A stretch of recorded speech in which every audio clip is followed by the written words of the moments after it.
Imagine a man who was once voted the person least likely to succeed by his own classmates. A man who didn't even land his first major film role until he was 37 years old, an age when most actors are already considered past their prime. This is the story of Eugene Allen Hackman, a name that would eventually command the respect of every director in Hollywood, but a man whose path to the top was paved with rejection, combat, and a relentless, burning desire to prove everyone wrong.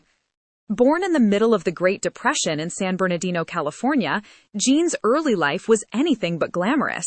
His father, a commercial printer, abandoned the family when Gene was just 13 years old.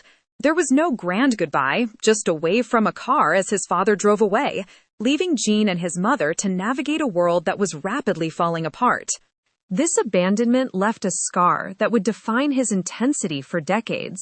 He moved to Danville, Illinois, living in a house owned by his grandmother, feeling like an outsider in his own skin. At 16, desperate for an escape and a sense of purpose, he lied about his age and joined the United States Marine Corps.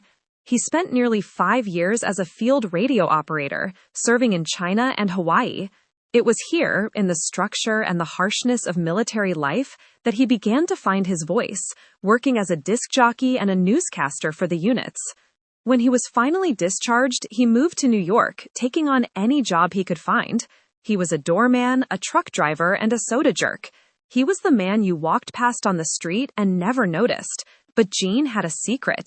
He wanted to act. He enrolled in the Pasadena Playhouse, where he met another struggling outsider named Dustin Hoffman. The two of them were inseparable, and together they shared the lowest grade the Playhouse had ever given out. The faculty told them they were wasting their time. They were told they didn't have the look, the talent, or the presence. Gene and Dustin moved back to New York, living in a tiny apartment, sleeping on the floor, and sharing a single goal: survival. They would sit on rooftops and talk about the roles they'd never get, watching the city lights of a Broadway that didn't want them. The breakthrough didn't come fast. It came in increments. A small role in a play here, a guest spot on a television show there.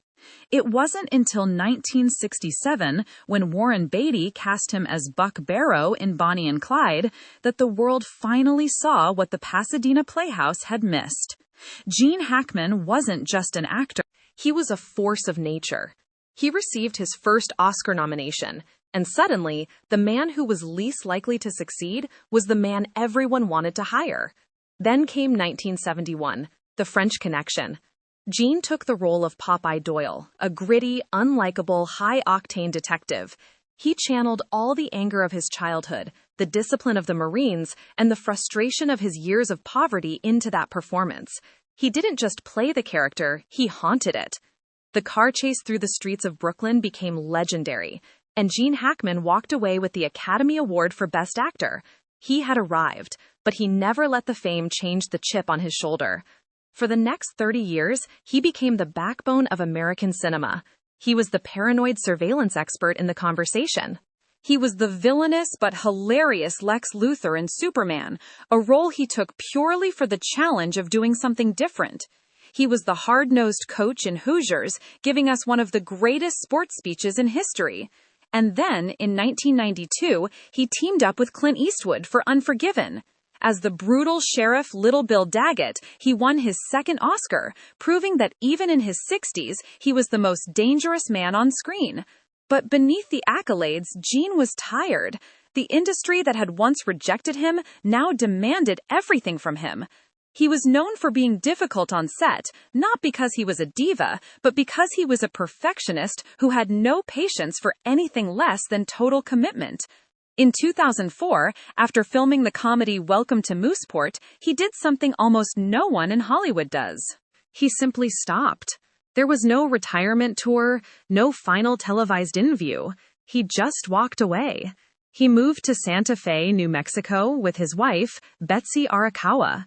He traded the camera for a pen, becoming a successful novelist, writing historical fiction and thrillers that allowed him to tell stories without the glare of the spotlight. People often wonder where he went, or why he left while he was still at the top of his game. The truth is, Gene Hackman had already proven everything he needed to prove. He had gone from a rejected student to a global icon. As of today, Gene Hackman is 94 years old. He lives a quiet, private life, occasionally seen riding his bicycle or driving his truck through the New Mexico desert. While the internet often swirls with rumors of his passing, he remains a living legend, a man who chose peace over prestige. The death of Gene Hackman, the actor, happened decades ago when he walked off that final set, but the legacy of the man remains untouched. He showed us that you don't need to be the golden boy to win. You just need to be the one who refuses to quit. He is the ultimate proof that the person least likely to succeed can, in fact, become the greatest of all time.